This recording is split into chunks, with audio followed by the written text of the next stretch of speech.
Estamos nuevamente aquí a Planeta 2013 y quisiera, Karina, si me regalas ahora sí las fotografías de lo que fue la caminata del 2 de octubre y hacer un poco más de acercamiento quizá a la cámara para que dale escape para salir de la carpeta y ya irte a cualquiera de ellas exactamente.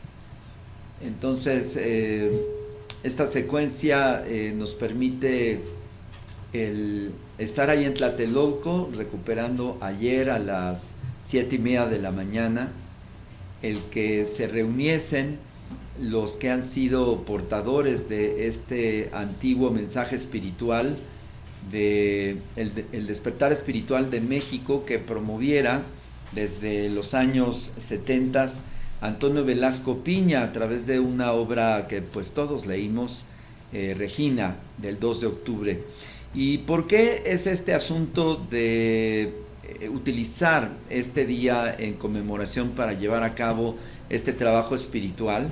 Pues es debido a los mártires que el gobierno de aquel entonces de Díaz Ordaz ejerciera contra los estudiantes, pues unos días antes de la apertura de los Juegos Olímpicos de 1968, y de manera mordaz, de manera cobarde, pues obviamente el ejército y sus fuerzas de choque pues ejercieron una matanza así tal cual para generar en los diferentes contingentes que asistieron a este mitin en la Plaza de las Tres Culturas de Tlatelolco, pues una masacre. Todavía las investigaciones no se ponen de acuerdo sobre el número de muertos que pudo haber acaecido esa tarde con luces de bengala, que era la señal, y pues apostados en los edificios de Tlatelolco, los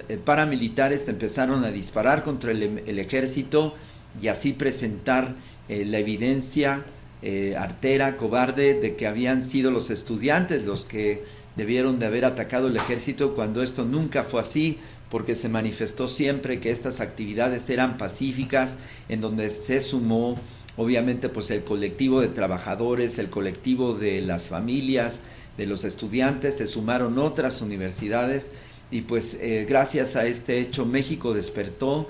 Y uno de los aspectos que cuenta Antonio Velasco Piña en su libro es que estaban unos activistas dentro de esta sincronía de momentos, y que unos jóvenes, entre ellos el liderazgo de Regina, aceptaban que iban a participar en ese meeting aunque se sabía que pudiera haber represión y muerte, y de esa manera ofrendar ese sacrificio para el despertar espiritual de México. Según el planteamiento, al final del día, el número de personas que se ofrendan, porque debió de hacer una ofrenda consciente, no alcanza la cantidad de energía suficiente, y esto se posterga, y es una cuestión que se queda ahí para saber que durante estos últimos años todos los mártires que han venido ofrendando conscientemente sus días y su vida al despertar espiritual de México han sido suficientes ya para entonces saber que este trabajo espiritual, que tiene que ver mucho con la energía consciente, se ha llevado a cabo y que se consolide el despertar espiritual. Esta es la historia sagrada que está cotejada. Usted lea el libro 2 de octubre no se olvida, de Regina, que está compilado por una investigación bastante interesante de Antonio Velasco Piña. Consígalo, está traducido en más de 20 países.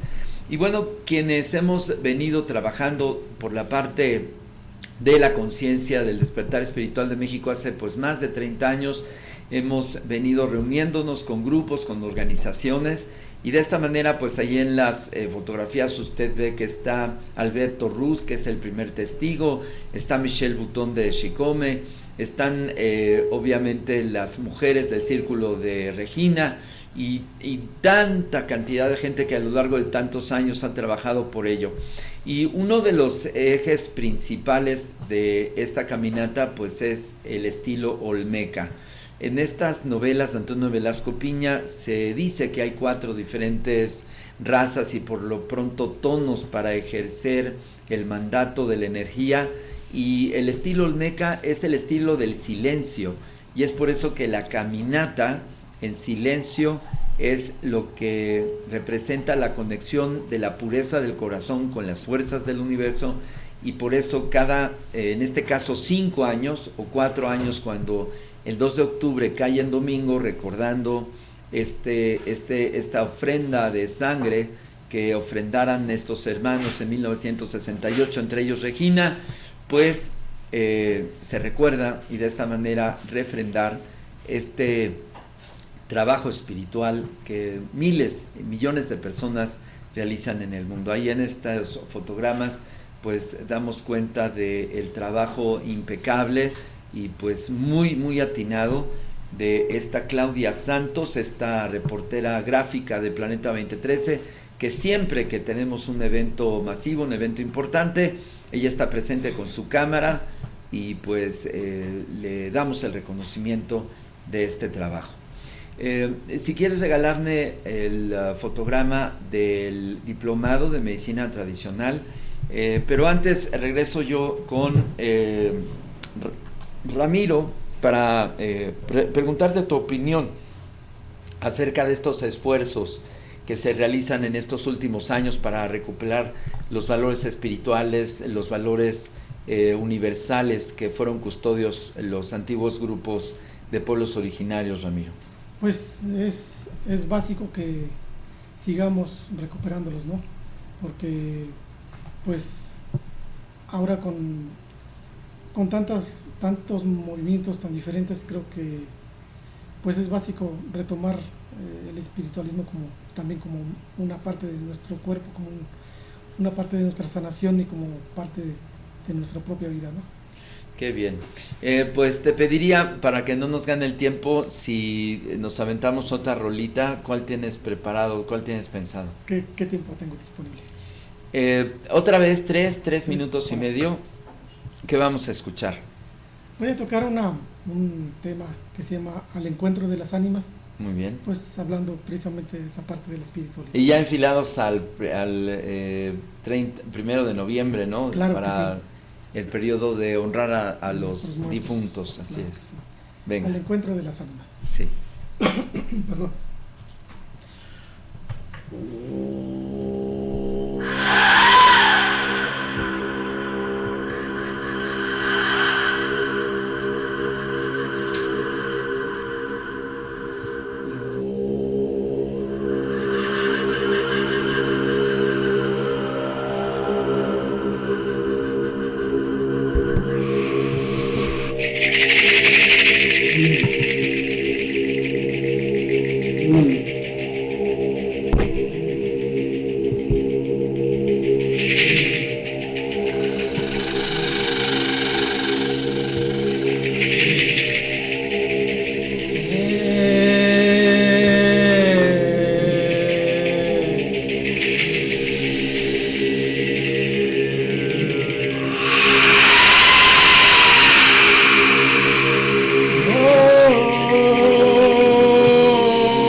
Más mariposas, más flores. Eso decía la tradición oral cuando Quetzalcóatl explicaba qué era lo que él requería. Y él le decía a las personas que le escuchaban solo ofrecer flores y mariposas. Fíjate que es lo único que él pedía a cambio de tantas